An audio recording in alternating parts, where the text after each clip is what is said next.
శంకరాచార్యుల వారు చెప్పిన భజగోవిందం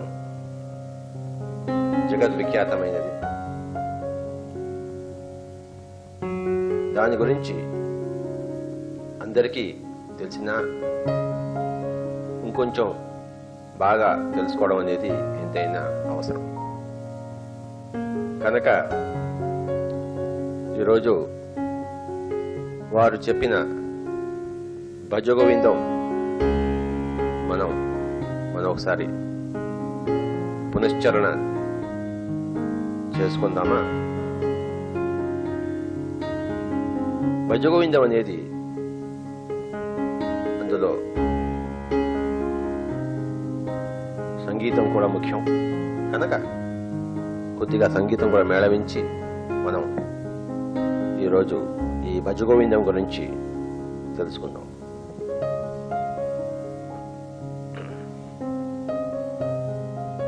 భజ గోవిందం భజ గోవిందం గోవిందం భజ మూఢమతే సంప్రాప్తే సన్నిహితే కాలే నహి నహి రక్షతే కరణే భజ గోవిందం. శంకరాచార్యుల వారు భజ గోవిందం అని చెప్పేసి మొదలుపెట్టారు. అసలు భజ అంటే ఏమిటి, గో అంటే ఏంటి, గోవిందం అంటే ఏమిటి? గో అంటే ఇంద్రియాలు అన్నమాట. గోవిందం అంటే ఇంద్రియాలకి అధిపతి అయిన మూలమైన ఆత్మ పదార్థం అన్నమాట. కనుక శంకరాచార్యుల వారు ఏం చెప్తున్నారు? మూఢతతో కూడుకున్న మనస్సుకు చెప్తున్నాడు అన్నమాట. ఏమని? నువ్వు ఈ ఇంద్రియాలను బహిర్ముఖం చేయకుండా అంతర్ముఖం చేయమని చెప్పేసి, ఆత్మవైపు తిప్పమని చెప్పేసి. భజించడం అంటే ఇక్కడ అర్థం భజన చేయమని కాదు, అది సామాన్య అర్థం. ఇక్కడ ఆయన చెప్పిన విశేషార్థం మరల్చమని చెప్పేసి. ఓ మూఢమతి, ఇంద్రియాల వైపు పరిగెత్తకుండా, ఇంద్రియ విషయాల వైపు పరిగెత్తకుండా అంతర్ముఖమై ఆత్మ పదార్థం తెలుసుకో అని చెప్పేసి చెప్తున్నాడు అనమాట. కనుకనే భజ గోవిందం భజ గోవిందం గోవిందం భజ మూఢమతే సంప్రాప్తే సన్నిహితే కాలే నహి నహి రక్షతే కరణే. సంప్రాప్తే సన్నిహిత కాలే. సన్నిహిత కాలం అంటే చనిపోయే రోజు అనమాట, మరణించే రోజు, డిపార్చర్ టైం అనమాట. అది దగ్గర పడినప్పుడు ఈ విద్యలు కానీ కిరీటాలు కానీ ఎందుకు కొరగావన్నమాట. ఎలాగైతే నదిలో పడినప్పుడు ఈత వచ్చిన వాడికే ఉపయోగం ఉంటుందో, అలాగే మరణ సమయం ఆసన్నమైనప్పుడు ఆత్మజ్ఞానికే విలువ ఉంది. కనుక ఆ సమయం ఎప్పుడైనా వస్తుంది కనుక ఇప్పుడే మనం రెడీగా ఉండాలి, ఎప్పుడూ రెడీగా ఉండాలి. ఆ రెడీగా ఉండడం అనేది భజగోవిందం అంటే ఆత్మవైపు మన మనస్సుని మరల్చడం అన్నమాట. ఆత్మవైపు మరల్చడం అంటే ఇది వేదాంత పరంగా ముందు తెలుసుకున్న తర్వాత ధ్యాన పరంగా మనం ఆత్మలో నిమగ్నం కావాలి. కనుక భజగోవిందం అంటే శంకరాచార్యుల వారి ప్రకారం మెడిటేషన్ చేయమని చెప్పేసి. మూఢజహి ధనాగమ తృష్ణం కురు సద్బుద్ధిం మనసి వితృష్ణం యలభసే నిజ కర్మోపాతం వితముతేన వినోదయ చేతం భజ గోవిందం. మూఢ, ఓ మూఢుడా, జహి అంటే వదిలిపెట్టేసేయి. ధన ఆగమ తృష్ణం, ధనం రావాలి రావాలి అనే తృష్ణ. కురు సద్బుద్ధిం మనసి వితృష్ణం. సద్బుద్ధితో మనసుని తృష్ణ లేకుండా చేసుకో. ఎల్లబసే నిజ కర్మోపాతం. చెమటోడ్చి కష్టపడి సంపాదించిన డబ్బుతో విత్తం తేన వినోదయ చిత్తం. అలాంటి డబ్బుతో విత్తంతో హాయిగా నిన్ను నువ్వు వినోదించుకో, ఎంజాయ్ చేయమని చెప్తున్నాడు. కనుక మన డబ్బు సంపాదన అనేది అపరిమితంగా ఉండకుండా పరిమితంగా, అది కూడా కష్టార్జితంగా న్యాయబద్ధంగా ఉండాలి. ఆ న్యాయబద్ధంగా సంపాదించిన డబ్బుతో హాయిగా సుఖంగా జీవించవచ్చు. మూఢజహి ధనాగమ తృష్ణాం కురు సద్బుద్ధిం మనసి వితృష్ణాం. యల్లబస్యే నిజ కర్మోపాతం వితముతేన వినోదయ చేతం. భజ గోవిందం భజ గోవిందం గోవిందం భజ మూఢమతే. సంప్రాప్తే సన్నిహిత కాలే నహి నహి రక్షతే డుక్రూకరణే. డుక్కుకరణే అంటే అది పాణిని వ్యాకరణంలో ఒక సూత్రం అన్నమాట. అంటే ఈ పాండిత్య ప్రకర్షని సూచిస్తుంది. పాండిత్య ప్రకర్ష కావాల్సిన మనకి ఆత్మజ్ఞానం కావాలని చెప్పేసి ఇక్కడ శంకరాచార్యుల వారి సూచన. నళిని దళగత జలమత తరళం తత్వత్ జీవితమతిశయ చపలం. విధివ్యాధ్యభిమానగ్రస్తం లోకం శోకహతం చదమాసం. భజ గోవిందం. నళిని దళగతం. నళిని అంటే తామర, దళం అంటే ఆకు, గతం అంటే దాని మీద ఉన్న, జలం అంటే నీటి బిందువు. అతి తరళం, ఎంతో ఇంబ్యాలెన్స్డ్ గా ఉంటుందన్నమాట. తత్వత్ అదేవిధంగా జీవితం అనేక విధమైన అతిశయాలతో చపలంగా ఉంటుంది. మానవుడి జీవితం రోగాలతో అభిమానాలతో నిండి ఉంది. ఎక్కడ చూసినా లోకం అంతా కూడా ఈ శోకాలతోనే, వ్యాధితోనే, అభిమానంతోనే శోకహతం అయి ఉంది అని ఆయన అన్నారన్నమాట. నళిని దళగత జలమతి తరళం తద్వత్ జీవితమతిశయ చపలం. విధివ్యాధ్యభిమానగ్రస్తం లోకం శోకహతం చదమాసం. భజ గోవిందం. బాలస్తావత్ క్రీడాసక్తః తరుణస్తావత్ తరుణీసక్తః వృద్ధస్తావత్ చింతాసక్తః పరసే బ్రహ్మణి కోపి న సక్తః. భజ గోవిందం. బాలస్తావత్ క్రీడాసక్తః. బాల్యావస్థలో ప్రతివాడు క్రీడాసక్తుడే, వేరే విషయం గోచరింపదు. అలాగే తరుణ వయస్సులో తరుణి మనస్కుడే. వృద్ధావస్థలో అనేకమైన రకాలైన చింతలు, ప్రాబ్లమ్స్.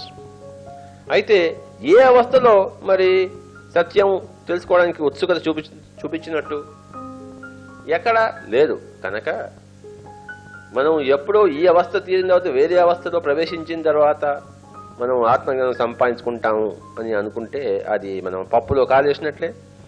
ఇప్పుడే ఈ పరిస్థితిలోనే మనం ఎంతో సమయం ఉంది మనకి, దాని సమయాన్ని వృధాపరచుకోకుండా ధ్యానంలో నిమగ్నమై మనల్ని మనం సంస్కరించుకోవాలి. కనుక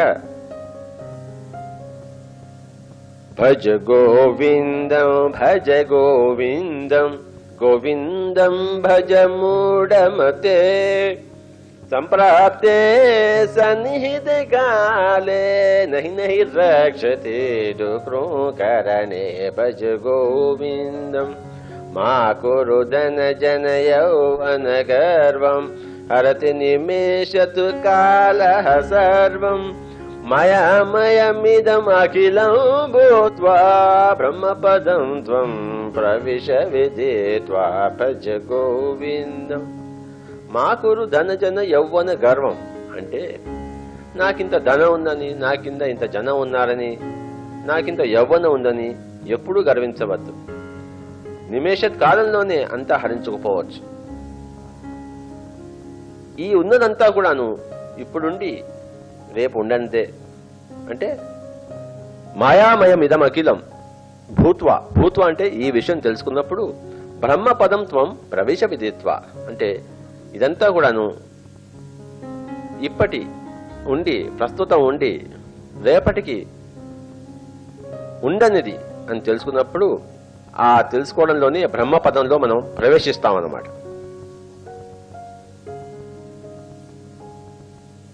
మా కురు ధన జన యౌవన గర్వం హరతి నిమేషత్ కాల సర్వం మాయామయమిదం అఖిలం భూత్వా బ్రహ్మపదం త్వం ప్రవేశ విదిత్వా భజ గోవిందం.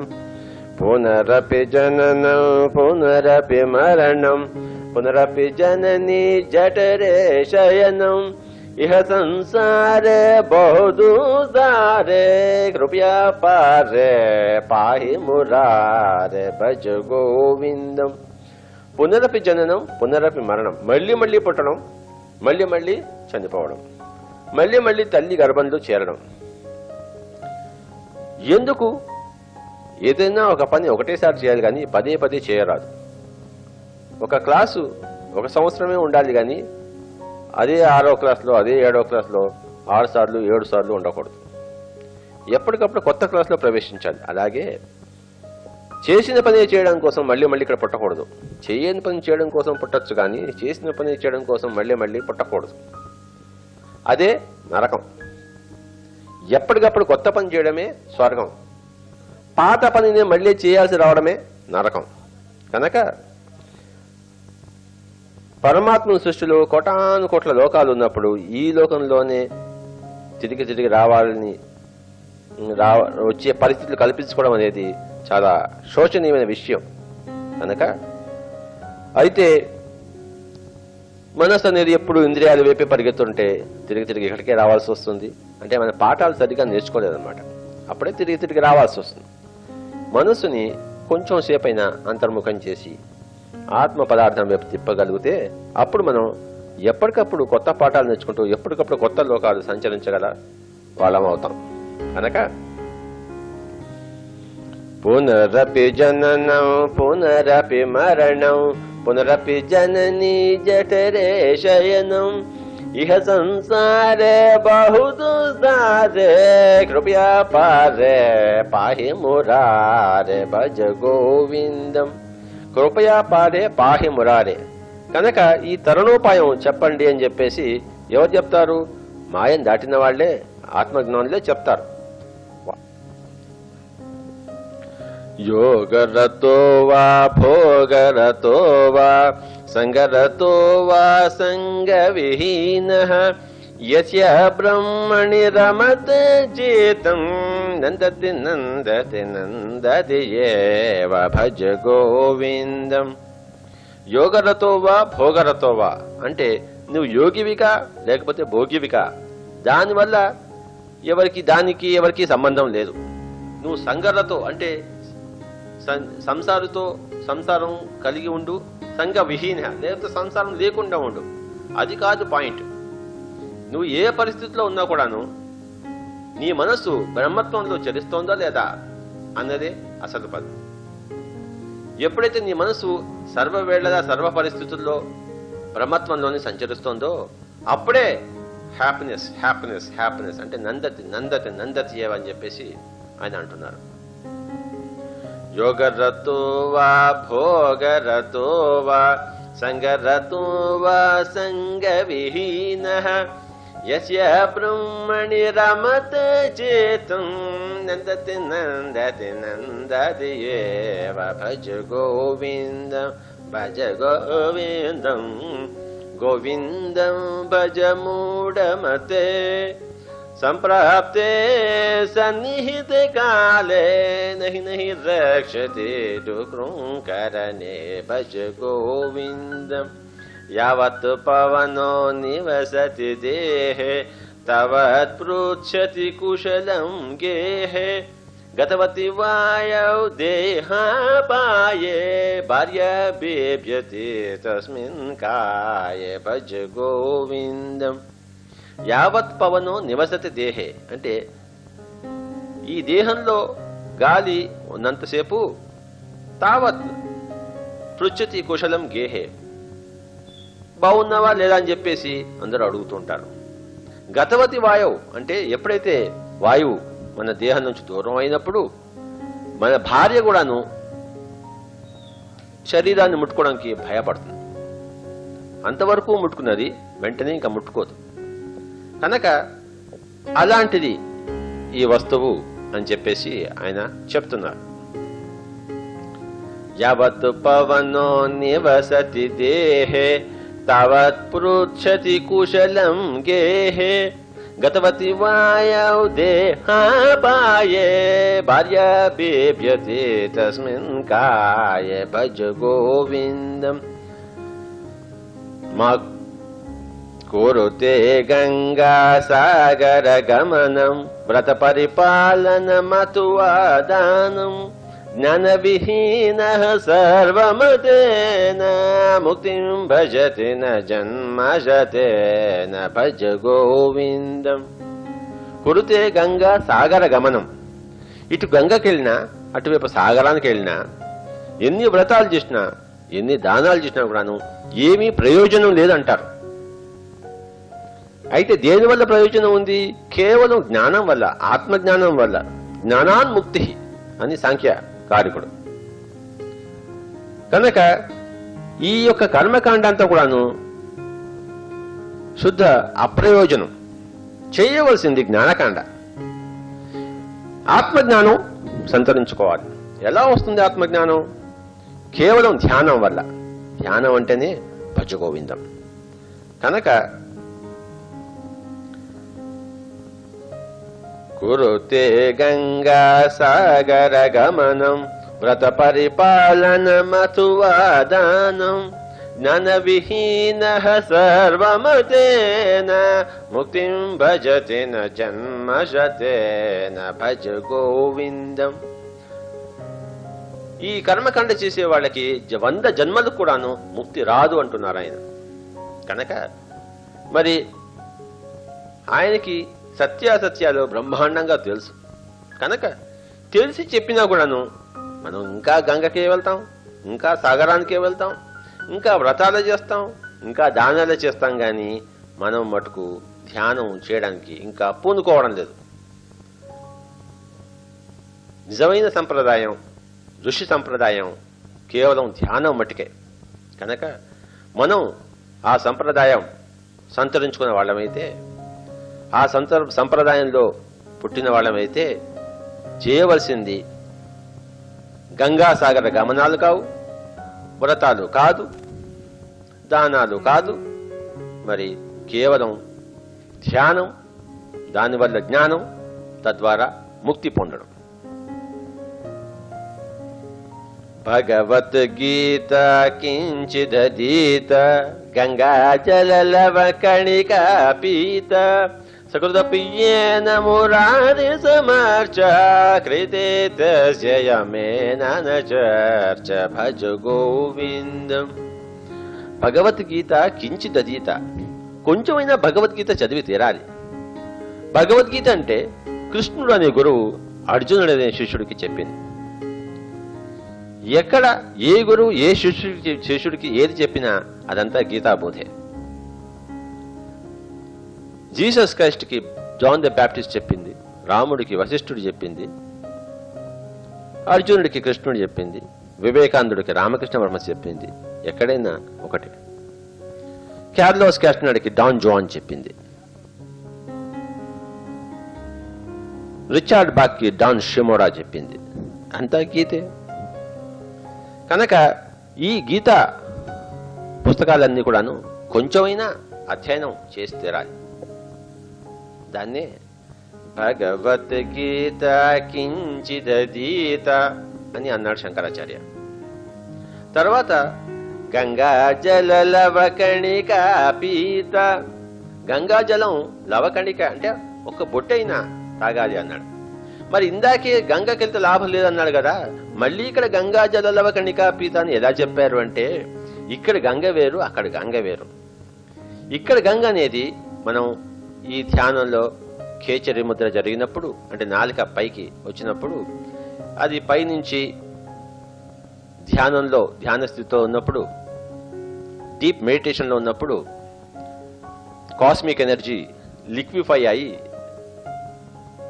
మనకి బొట్టు బొట్టుగా లభిస్తుంది అన్నమాట. ఆ బొట్టుని ఈయన గంగాజల లవ కణికా పీత అని చెప్పాడు అన్నమాట. అంటే ధ్యానం కొంచెమైనా చేసినా సరే, గీతలు ఎక్కడైనా ఏ గీత అయినా కొంచెమైనా చదివి తీరాలి, అంటే కొంచెమైనా పుస్తక పఠనం ఉండి తీరాలి. అలాగే కొంచెమైనా ధ్యానం, అసలైన ధ్యానం, నిజమైన ధ్యానం ఉండి తీరాలి. దాన్నే ఆయన గంగాజల లవ కణికా పీత అని చెప్పారు. భగవద్గీత కించిదీత గంగాజల లవ కణికా పీత సకృత ప్రియేన మురారి సమర్చ. సకృత ప్రియేన మురారి సమర్చ అంటే, మురారి అంటే ఎన్లైటెండ్ మ్యాన్. కొంతైనా జ్ఞానులతో సంపర్కం చేసి సజ్జన సాంగత్యం చేశారా లేదా అని అడుగుతున్నాడు ఆయన. కొంతైనా అధ్యయనం చేయాలి, కొంతైనా ధ్యానం చేయాలి, కొంతైనా సజ్జన సాంగత్యం చేయాలి. అలాంటి వాళ్ళకి క్రీతేతయమేనచర్చ భజ గోవిందం. అలాంటి వాళ్ళకి చనిపోయిన తర్వాత, అంటే యమేన అంటే చనిపోయిన తర్వాత ఊర్ధ్వ లోకాలకు వెళ్ళినప్పుడు ఎవరు అడిగే వాళ్ళు ఉండరు. ఏం చేసావు నాయన, ఏదైనా పనికొచ్చే పని భూలోకంలో చేసేవా లేదా అని చెప్పేసి అడగరు. ఎందుకంటే వీళ్ళు ఆల్రెడీ చేసి వచ్చున్నారు, వాళ్ళకి తెలుసు కనుక హాయిగా అనేక ఊర్ధ్వ లోకాల్లో విహరిస్తాం కానీ మళ్ళీ తిరిగి ఇక్కడికి రావక్కర్లేదు. ఎందుకంటే ఇక్కడ చేయవలసిన పనులు చేశాం కనుక. ఏమిటి? గీతా పఠనం, ధ్యానము, సజ్జన సాంగత్యం. ఇవి చేయకపోతే మళ్ళీ మళ్ళీ తిరిగి రావాల్సి వస్తుంది. చీఫ్ మినిస్టర్ అయినా సరే, మరి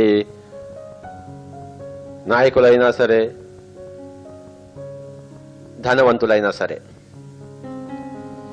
కనుకనే భగవద్గీత కించిదీత గంగాజల లవ కణికా పీత సకృత ప్రియేన మురారి సమర్చ కృతేతస్య యమేనచర్చ భజ గోవిందం భజ గోవిందం గోవిందం భజ మూఢమతే సంప్రాప్తే సన్నిహిత కాలే నహి నహి రక్షతే దుఃఖకరణే భజ గోవిందం.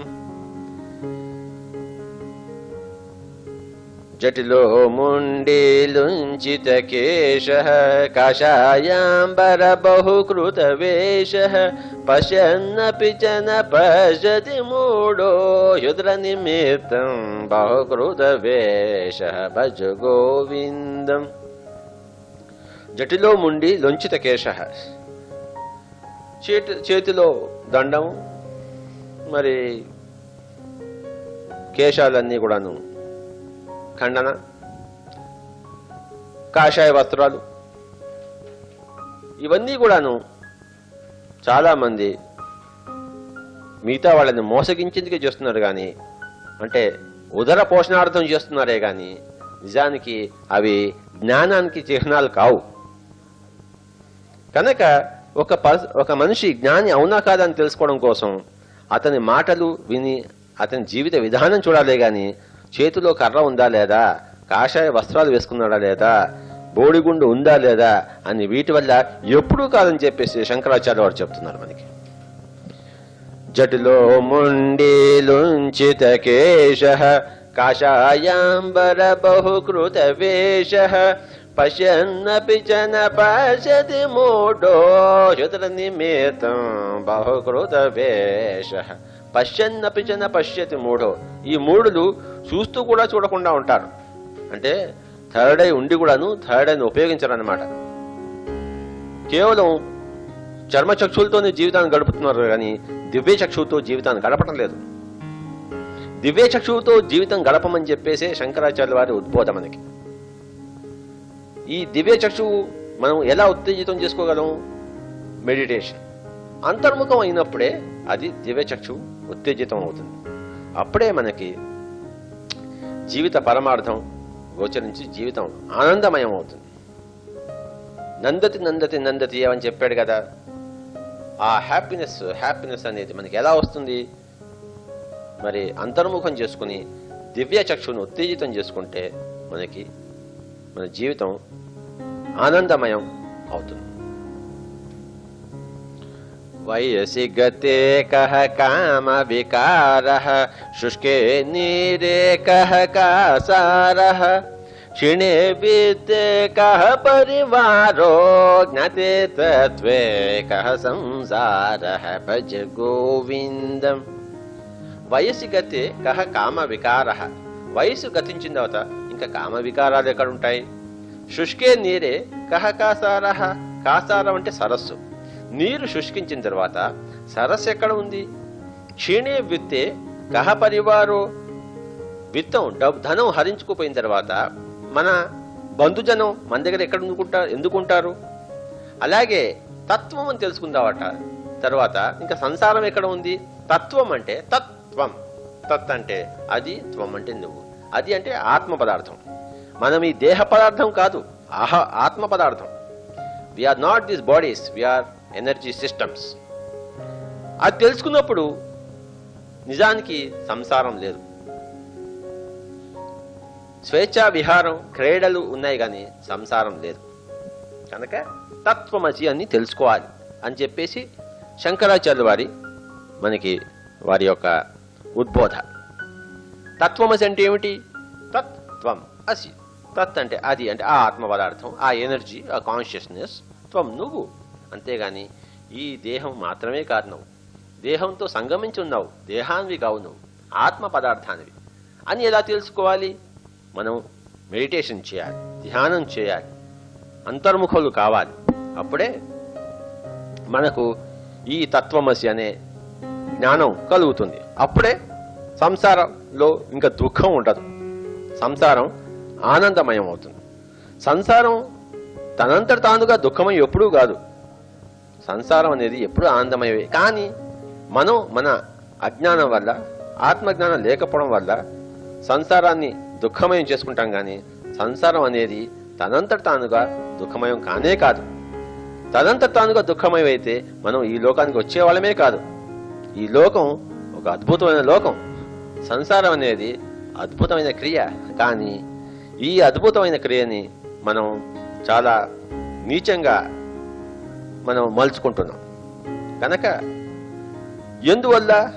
ఆత్మజ్ఞానం లేకపోవడం వల్ల. కనుక ఆత్మజ్ఞానం కలిగి తీరాలి, పొంది తీరాలి. అది కలగదు, ఇంకోళ్ళు ఇవ్వరు. మనంతట మనం పొందాలి. మనంతట మనం కృషి చేసి దాన్ని మనం అవగాహన చేసుకోవాలి. కనుక వయసి గతే కహ కామ వికారః శుష్కే నీరే కహ కాసారః క్షిణే విత్తే కహ పరివారో జ్ఞాతే తత్వే కహ సంసారః భజ గోవిందం భజ గోవిందం గోవిందం భజ మూఢమతే సంప్రాప్తే సన్నిహితే కాలే నహి నహి రక్షతే దుఃఖకరణే భజ గోవిందం కస్త్వం కోహం కుతాయతః కమే జననీ కో మే తాతః ఇతి పరిభావయ సర్వమసారం విశ్వం త్యక్త్వా స్వప్న విచారం భజ గోవిందం. కస్త్వం అంటే నువ్వెవరు, కోహం అంటే నేనెవరు, కుత ఆయాత ఎక్కడి నుంచి వచ్చాం, కామే జనని మన తల్లి ఎవరు, కోమే తాత మన తండ్రి ఎవరు, ఇలాంటి విషయాలన్నీ తెలుసుకుని సంసారం అంతా కేవలం ఒక విధమైన పెద్ద స్వప్నం అని తెలుసుకుని మనం తెలుసుకోవాలని చెప్పేసి శంకరాచార్యుల వారు మనకి చెప్పారు. కాతే కాంతా ధనగత చింత వాతుల కిం తవ నాస్తి నియంత త్రిజగతి సజ్జన సంగతి రేఖా భవతి భవానవతరణే నౌక భజ గోవిందం. త్రిజగతి సజ్జన సంగతి రేఖ. త్రిజగతి అంటే మూడు లోకాల్లోనూ అంటే భూ భువర్ సువర్ అంటే ఈ అనేక రకమైన హాస్టల్ వర్డ్స్ లో ఎక్కడ పోయినా కూడాను సజ్జన సాంగత్యం చేసి తీరాలి.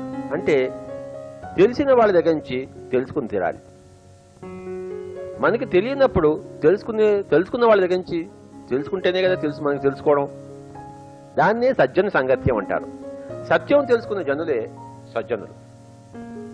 కనుక మన అజ్ఞానం పోవడానికి ఈ భవాన్నమంలోంచి, భవ అంటే అది కావాలి, ఇది కావాలి, ఇది లేకపోతే బతకలేము, అది లేకపోతే బతకలేము అనే సాగరంలోంచి మనకు దారి చూపించే, తీరం దాటించే నౌకే ఈ సజ్జన సాంగత్యం అనేది. కనుక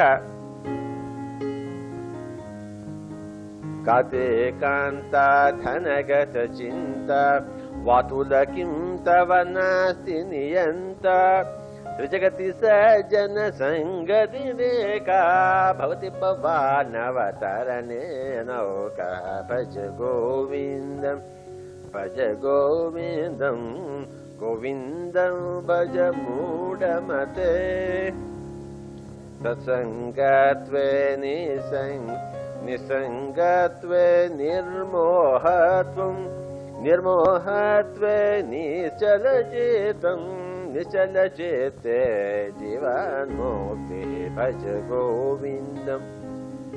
భజ గోవిందంలో అన్నిటికన్నా ఇంపార్టెంట్ మరి పద్యం, శ్లోకం ఈ సత్సంగత్వే నిస్సంగత్వం, నిస్సంగత్వే నిర్మోహత్వం, నిర్మోహత్వమే నిశ్చల చిత్తం, నిశ్చల చిత్తమే జీవన్ముక్తి అనేది.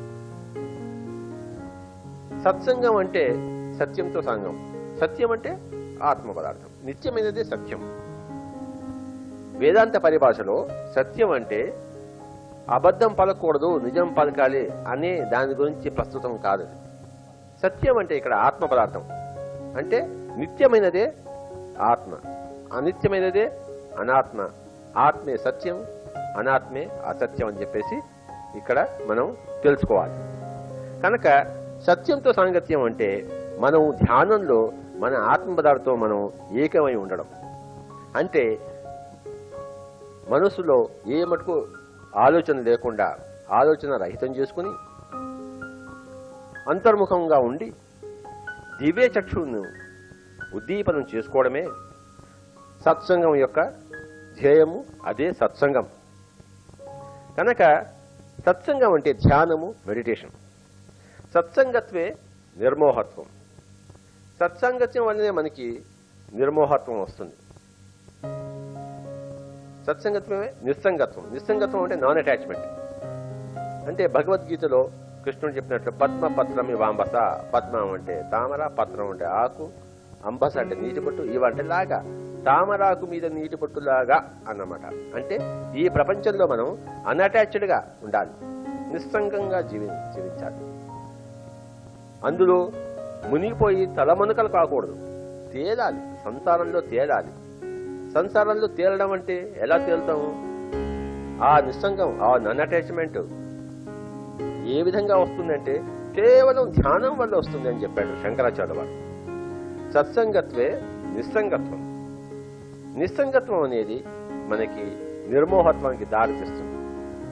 నిస్సంగత్వం లేనప్పుడు అంటే సంగత్వంతో కూడుకుని ఉన్నప్పుడు, సంగులై ఉన్నప్పుడు మనం మోహంతో వ్యాకులం చెంది ఉంటాం. అనేక రకాల మోహం, ధనం మీద కావచ్చు, పెళ్ళాం బిడ్డల మీద కావచ్చు, కీర్తి మీద కావచ్చు, వేదాంతం మీద కూడా కావచ్చు. కనుక ఈ విధమైన వ్యామోహాలన్నీ పోవాలంటే మనకు ఆత్మజ్ఞానం అవసరం. మోహం వలనే మనసు చంచలంగా తయారవుతుంది. అంటే మన కంట్రోల్లో ఉండదు. ఎప్పుడైతే మోహం పోతుందో మైండ్ మన కంట్రోల్లో వస్తుంది. మనం అనుకున్నప్పుడు ఆలోచించగలుగుతాం, లేనప్పుడు స్విచ్ ఆఫ్ చేసేసినట్టు మైండ్ని మనం స్విచ్ ఆఫ్ చేసేయచ్చు. మైండ్ అనేది మన చేతుల్లో స్విచ్ ఆన్ ఉండాలి, మన చేతుల్లో స్విచ్ ఆఫ్ ఉండాలి. అంతేగాని మనకు తెలియకుండానే అది ఇష్టం వచ్చినట్టు పరిగెత్తిపోవడమే మరి మనసు చంచలంగా ఉండడం అనమాట. సాధారణ జనులకు, ఆత్మజ్ఞానులు కాని వాళ్ళకి వారి యొక్క నేచరే అది. వారి మైండ్ వారి కంట్రోల్లో లేదు. ఎందుకంటే వాళ్ళు అనేక విషయాల్లో మోహగ్రస్తులే ఉన్నారు. ఎందుకు మోహం వస్తుందంటే వాళ్ళు పూర్తిగా ఈ యొక్క సంసారంతో అటాచ్డ్గా అంటే సంఘంగా ఉన్నారు. ఎందుకు అటాచ్డ్గా ఉండవస్తున్నారంటే ఆత్మజ్ఞానం లేదు, సత్సంగం ఎప్పుడు చేయలేదు, ధ్యానం చేయలేదు కనుక. సత్సంగత్వే నిస్సంగత్వం, నిస్సంగత్వే నిర్మోహత్వం, నిర్మోహత్వే నిశ్చల చిత్తం, నిశ్చల చిత్తే జీవన్ముక్తి. ఎప్పుడంటే అప్పుడు మన మైండ్ని స్విచ్ ఆన్ స్విచ్ ఆఫ్ చేసుకోగలిగినప్పుడే అదే మన జీవన్ముక్తి అంటే. జీవన్ముక్తి అంటే జీవించుండగానే ముక్తి. మనకి విదేహ ముక్తి ఎప్పుడూ ఉంది. పుట్టకముందు మనం ముక్త పురుషులమే, చనిపోయిన తర్వాత ముక్త పురుషులమే. ఇక్కడ బతుకున్నప్పుడే ముక్త పురుషులు కావాలి. అదే that is the name of the game. కనుక శంకరాచార్యులు వారు ఏం చెప్పారు? సత్సంగత్వే నిర్సంగత్వం, నిసంగత్వే నిర్మోహత్వం, నిర్మోహత్వే నిశ్చలచేతం, నిశ్చలచేతే జీవన్ముక్తి. భజ గోవిందం భజ గోవిందం, గోవిందం భజ మూఢమతే. సంప్రాప్తే సన్నిహిత కాలే నహి రక్షతి దుఃఖరణే. భజ గోవిందం. రత్యాచర్పట విరచిత కంతః, పుణ్యా పుణ్య వివర్జిత పంతః, యోగి యోగ నియోజిత చితో రమతే బాలోన్మతవదేవ. భజ గోవిందం. రత్యాచర్పట విరచిత కంతః. రత్యాచర్పట అంటే పెద్ద పెద్ద చిల్లులు ఉన్న, కంతః అంటే బట్టలు, విరచితం అంటే యోగి అనేవాడు చినిగిపోయిన బట్టలన్నీ కూడా వేసుకుంటాడు. దాన్ని అసలు పట్టించుకోడు. బట్టలు కొత్తగా ఉన్నాయా, చినిగిపోయి ఉన్నాయా అని పట్టించుకోడు. అలాగే పుణ్య వివర్జిత పంతః అంటే శుభం చేయాలి, అశుభం చేయకూడదు అని, అశుభము శుభం అనే ఈ ద్వైతీ భావంలో ఉండడు. పుణ్యాల ప్రసక్తే లేదు. కనుక పుణ్య వివర్జిత పంతః. వర్జితం అంటే లేని, వివర్జితం అంటే అస్సలు లేని, పంతం అంటే మార్గం. యోగి యోగ నియోజిత చిత్తః. యోగి ఎప్పుడు తన చిత్తాన్ని యోగంలోనే నియోజింపజేస్తాడు. అంటే ఎప్పుడు యోగ సాధన చేస్తూ ఉంటాడు. అతడు బాలుడిలాగా ఉన్మత్తుడిలాగా రమిస్తూ ఉంటాడు. అంతేగాని సాధారణ జనంగా ఉండడు. చిన్న పిల్లవాడిలా ఉంటాడు, ఉన్మత్తుడిలా ఉంటాడు. జ్ఞాని బాలోన్మత్తవతని అందుకే అన్నారు. కనుక రత్యాచర్పట విరచిత కంతః, పుణ్యా పుణ్య వివర్జిత పంతః, యోగి యోగ నియోజిత చితో రమతే బాలోన్మతవదేవ. భజ గోవిందం. కామం క్రోధం లోభం మోహం త్యక్త్వాత్మానం పశ్యతి సోహం, ఆత్మజ్ఞాన విహీన మూఢాస్తే పశ్యంతి నరక నిగూఢః. భజ గోవిందం. కామం క్రోధం లోభం మోహం ఇలాంటివన్నీ కూడాను త్యక్త్వ అంటే వదిలిపెట్టేసి, ఆత్మానం అంటే ఆత్మలో, పశ్యతి సోహం. స అహం అనేది సోహం. స అంటే అది, అతడు, అహం అంటే నేను, అదే నేను అని చెప్పేసి మనం ఆత్మలో, ఆత్మ పదార్థం ద్వారా ఆత్మ పదార్థంలో తెలుసుకోవాలి. తెలుసుకోవడం అంటే పశ్యతి అన్నాడు, చూడడం. పశ్యతి అంటే సంస్కృతంలో చూడడం అనేది. చూడడం అంటే దివ్య చక్షువుతో చూడడం అన్నమాట. శంకరాచార్యుల వారు వారి పుస్తకాలు అధ్యయనం చేసిన వాళ్ళు ఎప్పుడు ఈ పశ్యతి అంటే అదేదో వేదాంత పరంగా ఇంటెలెక్చువల్ గా తెలుసుకోవడమే అనుకుంటారు. కానీ అది యోగ పరంగా దివ్యచక్షు ద్వారా ఆత్మానుభవంగా అపరోక్షానుభూతి పరంగా తెలుసుకోవాలి మటుకు వాళ్ళు తెలుసుకోలేదు వాళ్ళు. కనుక శంకరాచార్యుల వారు వేదాంతి కాదు, మహాయోగి. స్థూల శరీరం నుంచి సూక్ష్మ శరీరాన్ని ఎప్పుడంటే అప్పుడు విడదీయగల సమర్థత కలిగి ఉన్నాడు. కనుకనే అతనికి స్థూల శరీరం అంటే ఏంటో తెలుసు, సూక్ష్మ శరీరం అంటే ఏంటో తెలుసు, కారణ శరీరం అంటే ఏంటో తెలుసు, మహాకారణ శరీరం అంటే ఏమిటో తెలుసు. ఇవన్నీ కూడాను వారు అనుభవపూర్వకంగా తెలుసుకున్నారు యోగం ద్వారా. కానీ మనం మటుకు కేవలం వేదాంత పరులమే ఉన్నా కానీ యోగ సాధనకి ఉపక్రమించలేదు. కనుక పశ్యతి సోహం అన్నాడు ఆయన. పశ్యతి అంటే దివ్యచక్షువుతో చూడటం. కామం క్రోధం లోభం మోహం త్యక్త్వాత్మానం పశ్యతి సోహం ఆత్మజ్ఞాన విహీనా మూఢాస్తే పశ్యంతే నరక నిగూఢ. ఆత్మజ్ఞాన విహీన మూఢ అంటే ఆత్మజ్ఞాన విహీనుడైన మూఢుడు, అలాంటి వాడు నిగూఢమైన నరక లోకాల్లో పశ్యంతి అంటే బాధలు అనుభవిస్తుంటాడని చెప్పేసి ఆయన చెప్పాడు. నరక లోకాలు ఉన్నాయి, స్వర్గలోకాలు ఉన్నాయి. మరి అవేమి అభూత కల్పనలు కాదు. ఈ మనకి కంటికి కనపడే లోకమే మాత్రమే ఉన్నది కాదు. కంటికి కనపడని దివ్యచక్షుతో కనపడే లోకాలు కోటాను కోట్లు. అందులో నరక కూపాలు ఉన్నాయి, స్వర్గ తుల్యమైన లోకాలు ఉన్నాయి.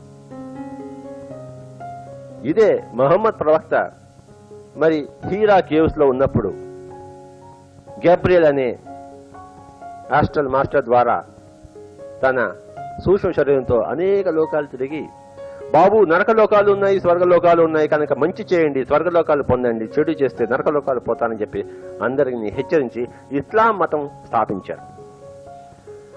శంకరాచార్యుల వారు కానీ, మహమ్మద్ కానీ, జీసస్ కానీ, బుద్ధుడు కానీ ఎవరైనా కూడాను చెప్పేది ఈ సత్యమే. అంతేగాని శంకరాచార్యుల వారు ఒక మతం, మహమ్మద్ ఇంకొక మతం, కృష్ణుడు ఇంకొక మతం, బుద్ధుడు ఇంకొక మతం కానే కాదు. ఆధ్యాత్మిక విద్య ఎప్పుడైనా ఒకటే, ఎక్కడైనా ఒకటే. అదే మన ధ్యాన మార్గం. ధ్యాన మార్గం ఆచరించడమే ప్రతి మానవుడు చేయవలసిన తక్షణ కర్తవ్యం. అంతేగాని భజనలు కాదు, దైవ ప్రార్థనలు కాదు, మెట్ట వేదాంత చర్చలు కాదు, హరికథ కాలక్షేపాలు కాదు, పనికిరాని ఇష్టాగోష్ఠులు కావు. చేయవలసింది సక్రమమైన ధ్యానం. మన దివ్య చక్షువును ఉత్తేజపరచుకోవడం, ఈఎస్పి అంటారు ఇంగ్లీష్లో, ఎక్స్ట్రా సెన్సరీ పర్సెప్షన్ ని డెవలప్ చేసుకోవడం. కనుక కామం క్రోధం లోభం మోహం త్యక్త్వాత్మానం పశ్యతి సోహం ఆత్మజ్ఞాన విహీనా మూఢాస్తే భజంతే నరక నిగూఢ భజ గోవిందం. నాస్తికులు, కమ్యూనిస్టులు, ఎథిస్టులు ఏమంటారంటే చనిపోయిన తర్వాత లోకాలే లేవు బాబు, ఏదున్నా ఈ లోకమే, కనుక ఇక్కడే ఎంజాయ్ చేయి అంటారు. అది మూర్ఖుడి జ్ఞానం. అనేక లోకాలు ఉన్నాయి, మనం అనేక లోకాల్లో తిరుగుతూ ఉంటాం, స్వేచ్ఛా విహారం చేస్తుంటాం. కానీ ఈ స్వేచ్ఛా విహారం చేస్తున్నప్పుడు దుఃఖంగా విహరించరాదు, సుఖంగా, సంతోషంగా, శాంతితో విహరించాలి. ఈ లోకంలో కూడా మనం స్వేచ్ఛా విహారంతోనే వచ్చాము, స్వేచ్ఛా విహారం కోసం వచ్చాము. అయినా కూడా దుఃఖంలో ఉన్నామంటే మనం ఎవరు అనేది మనం మర్చిపోయాం. మనం ఆత్మ పదార్థం అని చెప్పి మర్చిపోయాం. కేవలం దేహమే మనం అనుకుంటున్నాం. కానీ ఈ దేహంలో నివసించే దేహి, తెలుసుకునే దేహి, ఆ దేహి తాను అని చెప్పేసి మర్చిపోయాడు, తెలుసుకోలేకుండా ఉన్నాడు. ఎంత తెలియజెప్పినా కూడాను తెలుసుకోలేకుండా ఉన్నాడు. ఇది తెలియజెప్తే తెలుసుకునేది కాదు, చేస్తే, ధ్యానం చేస్తే తెలుసుకుంటారు. కనుక మనం ధ్యానం చేయాలి. దినమపి రజనీ సాయం ప్రాతః శిశిర వసంతో పునరాయాతః కాల క్రీడతి గచ్ఛత్యాయు తదపి న మోంచత్యాశ వాయు భజ గోవిందం. దినమపి రజని, దినం అంటే ఈ డే టైం అన్నమాట. రజని అంటే రాత్రి. సాయం ప్రాతః, పొద్దున, సాయంత్రం. పొద్దున, మధ్యాహ్నం, సాయంత్రం, రాత్రి అనేవి ఎప్పుడు వచ్చిపోతూనే ఉన్నాయి. అయినా కూడాను మనం మేల్కోవటం లేదు. అలాగే శిశిర వసంతో పునరాయాతః. శిశిరం అంటే వింటరు, చలికాలం. వసంతం అంటే మన స్ప్రింగ్, వసంత ఋతువు. వస్తూనే పోతూనే ఉన్నాయి, కానీ మనకు మటుకు లెక్కే లేదు. కాల క్రీడతి గచ్చత్యాయు, కాలం తిరుగుతూనే ఉంది, ఆయువు క్షీణిస్తూనే ఉంది. అయినా కూడాను మనం ఎందుకు వచ్చాం, ఏ పని చేయాలి అని మటుకు మనం ఆలోచించడం లేదు. కనుక వచ్చింది ఈ లోకం భోగించేందుకు, అయినా ఈ లోకం భోగించలేదు. ఎందుకంటే అసలు మనం ఎవరో తెలుసుకోలేదు కనుక. అసలు మనం ఏదో తెలుసుకున్న తర్వాతే ఈ లోకంలో మనం నిజంగా భోగించగలం. కనుక ఫస్ట్ మనం తెలుసుకుని తర్వాత మనం ఈ జగత్తులో విహరించగలం, ఇంకొకరికి సహాయం చేయగలం. కనుకనే ఆత్మనో మోక్షయ జగద్గీతాయ అని చెప్పేసి రామకృష్ణ పరమహంస అన్నారు. ఆత్మనో మోక్షయ అంటే ఫస్ట్ ఆత్మకి మోక్షం, తర్వాత జగద్గీతం. అప్పుడే జగద్గీతం జరుగుతుంది. ఆత్మకి మోక్షం రాకుండా జగద్గీతం ఎప్పుడూ జరగదు. కనుక ఫస్ట్ భజగోవిందం అంటే ఆత్మకి మోక్షం సంపాదించుకోవాలి. అంటే ఆత్మ పదార్థంలో మనం దివ్య చక్షువుని సంపాదించుకోవాలి. కనుక దినమపి రజనం సాయం ప్రాతః శిశిర వసంతో పునరాయాతః కాల క్రీడతి గజత్యాయో తదపి న మోంచత్యాశవాయో భజ గోవిందం భజ గోవిందం గోవిందం భజ మూఢమతే అర్థమనర్థం భావయ నిత్యం నాస్తి తతః సుఖలేశః సత్యం పుత్రాదపి ధనభాజామేతే సర్వత్రైషా విహితారేతే భజ గోవిందం. అర్థం ఎప్పుడు అనర్థానికి దారి తీస్తుంది. మనం జీవించేది సంపదలు సంతరించుకోవడం కోసం కాదు, ఆర్థిక సంపద సంతరించుకోవడం కోసం కాదు, జ్ఞాన సంపద సంతరించుకోవడం కోసం. కావాల్సింది ఈ జానడి పుట్టకు పొద్దున ఒక రొట్టె, రాత్రి ఒక రొట్టె. దానికి ఇంత కష్టపడాలా, ఇన్ని కోట్లు సంపాదించాలా? అర్థమనర్థం భావయ నిత్యం నాస్తి తతః సుఖలేశః సత్యం. ఈ అర్థంలో అంటే సంపదల్లో సుఖం లేశ మాత్రమేనా లేదని చెప్పి శంకరాచార్యులు చెప్తున్నా మనకి ఇంకా వంట పట్టడం లేదు, అర్థం కావడం లేదు. బుద్ధుడు వచ్చి చెప్పాడు, కృష్ణుడు వచ్చి చెప్పాడు, శంకరాచార్యులు వచ్చి చెప్పాడు, అయినా కూడా మనకి అర్థం కావడం లేదు. మనం గుడులు గోపురాలు తిరుగుతున్నామే కానీ, పనికిరాని పూజలు ప్రార్థన చేస్తున్నామే కానీ పనికొచ్చే ధ్యానం ఒక క్షణమైనా చేయటం లేదు. ఇంకా ఎంతమంది శంకరాచార్యులు రావాలో, ఇంకా ఎంతమంది బుద్ధులు రావాలో మన జ్ఞాననేత్రం తెలుసుకోవడం కోసం. కనుక భజగోవిందంలోని అంతరార్థం ఇది అని తెలుసుకుని మనం దాన్ని పాటిస్తే నిజంగా శంకరాచార్య వారిని మనం తెలుసుకున్నట్టు అవుతుంది, నిజంగా మనం వారిని పాటించినట్టు అవుతుంది, వారి శిష్యులం మనం అనబడతాం. కనుక అర్థమనర్థం భావయ నిత్యం నాస్తి తతః సుఖలేశః సత్యం పుత్రాదపి ధనభాజామేతే సర్వత్రైషా విహితారేతే భజ గోవిందం. పుత్రాదపి ధనభాజామేతి. ధనవంతుడికి కేవలం దొంగల వల్లే కాదు, పుత్రుడి వల్ల కూడా భయమే. కనుక మనం డబ్బు సంపాదనలో పడకూడదు, జ్ఞాన సంపాదనలో పడాలి. రోజు ఒక మన పొట్టకు సరిపడినంత ఆహారం సంపాదించుకుంటే అంతకన్నా కావాల్సింది ఏమీ లేదు. జయం గీతా నామ సహస్రం జయం శ్రీపతి రూపమజస్రం నయం సజ్జన సంగే చేతం దయం దీన జనాయ జవేతం భజ గోవిందం. గేయం గీతా నామ సహస్రం. ఎప్పుడు కూడా మన నాలుక మీద గీతా పదార్థమే ఉండాలి. సహస్రం 1000 మాటలైనా ఎప్పుడు గీతమే, గీతా నామమే మన నాలుక మీద ఉండాలి.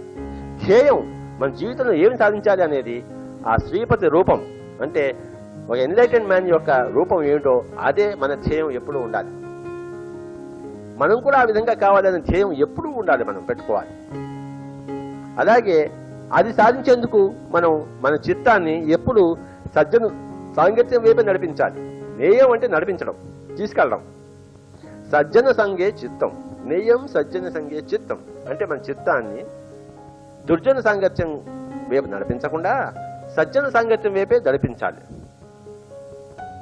దేయం దీన జనాయ చ విత్తం. అలాగే మనకన్నా కాస్త దీన జనులకు మనకున్న దాంట్లో ఒకంత అయినా సరే, 10వ వంతు అయినా సరే ఇచ్చి తీరాలి. కనుక గేయం గీతా నామ సహస్రం ధ్యేయం శ్రీపతి రూపమజస్రం నేయం సజ్జన సంగే జీతం దేయం దీన జనాయ జవేతం భజ గోవిందం భజ గోవిందం గోవిందం భజ మూఢమతే ప్రాణాయామం ప్రత్యాహారం నిత్య వివేక విచారం జప్య సమ్మేత సమాధి విధానం పూర్వవధానం మహదవదానం భజ గోవిందం. శంకరాచార్య వారి భజ గోవింద శ్లోకాల్లో సత్సంగత్వం నిస్సంగత్వం తర్వాత చాలా ముఖ్యమైన శ్లోకం ఈ ప్రాణాయామం ప్రత్యాహారం అనేది. ఇందులో ఆయన ధ్యాన మార్గం చక్కగా సూచించాడు. ధ్యానం అనేది ప్రాణాయామంతో మొదలవుతుంది. ప్రాణాయామం అంటే మనం ఇక్కడ ఆనాపానసతి అని చెప్పుకోవచ్చు. ఆనాపానసతి అంటే శ్వాస నిశ్వాసాలతో కూడి ఉండడం. మనం కావలసిన సుఖాసనం తీసుకొని చేతులు పట్టుకుని నిటారుగా కూర్చుని కళ్ళు మూసుకొని శ్వాస నిశ్వాసాలు గమనించాలి. పొద్దున గాని, మధ్యాహ్నం గాని, రాత్రి గాని ఎప్పుడైనా సరే సమయం తీసుకుని చీకటి చేసుకుని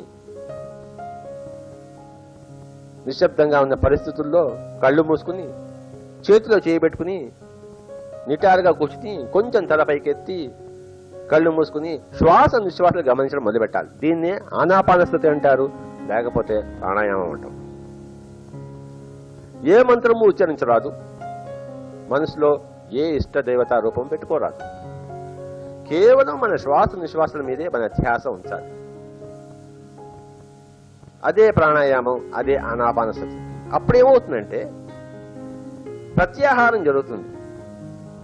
పతంజలి మహర్షి చెప్పారు ఏమని? ప్రాణాయామ ప్రత్యాహార ధారణ ధ్యాన సమాధి అని చెప్పేసి. కనుక ఎప్పుడైతే ప్రాణాయామం అంటే ఆనాపానసతి చేస్తామో అప్పుడు ప్రత్యాహారం అంటే మన ఇంద్రియాలు, బహిర్ముఖమైన ఇంద్రియాలు అంతర్ముఖం అవుతాయి. బయట చూడడం మానేసి లోపల వైపు చూస్తాం, బయట వినడం మానేసి లోపల విషయాలు వింటాం. ఈ లోకం స్విచ్ ఆఫ్ అయిపోయి ఇతర లోకాలు స్విచ్ ఆన్ అవుతాయి. దాన్నే ప్రత్యాహారం అంటాం. దివ్య చక్షు ఉత్తేజింపబడ్డం అంటాం, యాక్టివేషన్ ఆఫ్ థర్డ్ ఐ అంటాం. అది కేవలం శ్వాస గమనించినప్పుడే అవుతుంది. అంతేగాని ఏ మంత్రము ఉచ్చరించినప్పుడు కాదు, మనసులో ఏ రూపము పెట్టుకున్నప్పుడు కాదు, ఏ భజన చేస్తున్నప్పుడు కాదు, బహిర్ముఖంగా ఏ కర్మ చేసినా కూడా కాదు. కనుక ప్రాణాయామం అనేది most important point to note, అతి ముఖ్యమైన అంశం అన్నమాట. శ్వాస నిశ్వాసను గమనించడం. అప్పుడు మనకి అంతర్ముఖమై విపස්සన, ఆనాపానసతి ద్వారా విపස්සన. విపස්සన అంటే పశ్యతి అంటే సంస్కృతంలో చూడడం అన్నాం కదా మనం. పස්සన అంటే అదే పాడిలో, పశ్యతి సంస్కృతంలో, పස්සన అనేది పాడిలో. వి అంటే విపరీతంగా, టోటల్ గా జయము విజయము ఖ్యాతి విఖ్యాతిలాగా పස්සన విపස්සన అంటే దివ్య చక్షుతో చూడడాన్ని, సంచరించడాన్ని, సూక్ష్మ శరీరంతో తిరగడాన్ని విపස්සన అంటాం. అంటే ధ్యానంలో అనుభవాలు అన్నమాట. ఈ విపස්සన ద్వారా మనకి నిర్వాణ పదవి లభిస్తుంది. ఆనాపానసతి, విపස්සన, నిర్వాణం అంటే ప్రాణాయామము, ప్రత్యాహారము, నిత్యానిత్య వివేకం. ఈ యొక్క ప్రత్యాహారం ద్వారానే స్వానుభవపూర్వకంగా మనకి నిత్యమేది అనిత్యమేది అని తెలుస్తుంది. బాడీ, మైండ్, ఇంటలెక్ట్ అనేవే అనిత్యాలు, ఆత్మ అనేదే నిత్యం. స్వామి చిన్మయానంద చెప్పినట్లు. అయితే ఇది మనం స్వామి చిన్మయానంద ద్వారా తెలుసుకోవడం కాదు, శంకరాచార్యులు వారి భజగోవిందం వినడం ద్వారా తెలుసుకోవడం కాదు, మన స్వానుభవపూర్వకంగా ధ్యానంలో దివ్యచక్షు ద్వారా అపరోక్షానుభూతి ద్వారా తెలుసుకోవాలి. అదే ఆత్మజ్ఞానం. అప్పుడే మోక్షం, అప్పుడే నిర్వాణం, అప్పుడే దుఃఖరాహిత్యం, అప్పుడే జన్మరాహిత్యం. ఈ మూడు అనేవి ప్రతిరోజు మనం సాధన చేయాలి. ఎలాగైతే ప్రతిరోజు నిత్యం మనం భోజనం చేస్తూ నిత్యం స్నానాదులు చేస్తూ ఉంటామో, అలాగే నిత్యము ప్రాణాయామ, ప్రత్యాహార, నిత్యానిత్య వివేకం అంటే ఆనాపానసతి, విపස්සన, నిర్వాణం అనేది ప్రతిరోజు మనం అభ్యాసంలో పెట్టాలి. దీన్నే జాప్య సమేత సమాధి విధానం అన్నారు శంకరాచార్య వారు. జాప్య సమేత అంటే జపంతో కూడుకున్న. జపం అంటే ఇక్కడ రిపిటేషన్. ఏవి రిపీట్ చేయాలి? ఈ పై మూడు క్రియలు రోజు రిపీట్ చేసుకోవాలి. అదే సమాధి విధానం, నిర్వికల్ప సమాధి విధానం. ఏమాత్రం సంశయం లేని సర్వ సమాధానాలు మనకు కూడిన తెలుసుకున్న స్థితిని సమాధి స్థితి అంటారు. ఆ విధానం ఏమిటంటే ఎప్పటికప్పుడు మనం శ్వాసను గమనిస్తూ అంతర్ముఖం చేసుకుంటూ అంతర్జ్ఞానాన్ని ప్రబలం చేసుకుంటూనే సమాధి విధానం. శంకరాచార్య వారు ఈ యొక్క శాస్త్రం అధ్యయనం చేయమంటారు. కురు అవధానం. అవధానం అంటే ఈ యొక్క శాస్త్రం. కురు అంటే చెయ్యి. ఇది ఎలాంటి శాస్త్రము? మహత్ అవధానం, గొప్ప శాస్త్రం కనుక ప్రాణాయామం ప్రత్యాహారం నిత్యానిత్య వివేక విచారం జాప్య సమేత సమాధి విధానం కుర్వవధానం మహదవదానం భజ గోవిందం గురుచరణాంబుజ నిర్భర భక్త సంసారాదచిరాద్భవ ముక్త సేంద్రియ మానస నియమ దైవం ద్రక్షసి నిజ హృదయ సందేవం భజ గోవిందం. కనుక చివరిగా శంకరాచార్య వారు ఏమంటారంటే గురుచరణాంబుజ నిర్భర భక్త. గురు చరణాలను సేవించి అంటే కాళ్ళకి మొక్కక్కర్లేదు, ఆయన దగ్గర కూర్చుని ఉపనిషత్ అంటే గురువు దగ్గర కూర్చుని తెలుసుకోవడం అన్నమాట. అంటే అదే గురుచరణాంబుజ నిర్భర భక్త. నిర్భయత్వం పొందండి గురువు దగ్గర చేరి. భగవద్గీతలో ఏం చెప్పాడు కృష్ణుడు? తద్విద్ది ప్రణిపాతేన పరిప్రశ్న సేవయా ఉపదేక్షంతి తే జ్ఞానం జ్ఞానిన తత్వదర్శిన.